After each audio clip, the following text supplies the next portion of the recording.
दोस्तों, आप सभी का स्वागत वंदन अभिनंदन। तो भैया हो आप सबके खातिर एक बहुत प्यारा सा लाई ही सोहर गीत कैसे लागे कमेंट करे चाहिए, फुल आज के साथ सपोर्ट करिए। अगर अच्छा लगे तो वीडियो को लाइक शेयर जरूर करे चाहिए। कहना है कि हमारे दुआरे निमिया पेड़ावा हो पवाना रासा डुआलई हो पवाना रासा डुआलई हो मोरी नदी उठा थई कमारी या में पीर हो कोयलिया लागी बुआ लई हो कोयलिया लागी बुआ लई हो किया तानी बचाना सुनई नाना दी हो तब सासू के बोला वही हो तब सासू के बोला हो मोरी बहिनी उठा थई कमारी यामा पीर हो कोयलिया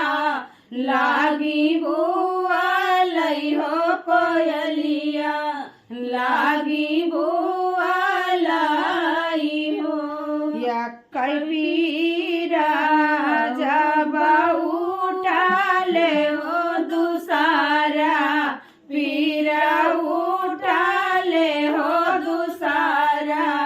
पीरा उठा ले हो मोरी बहिनी तीसरे में हो जाना मेला लाना हो गजब निकला गई हो गजब निकला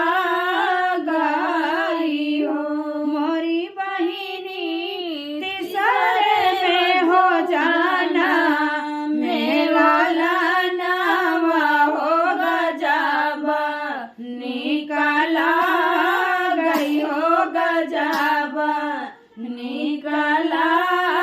गई हो कि हमारे दुआरे निमिया पेड़ावा हो पवाना रसा डुआलई हो पवाना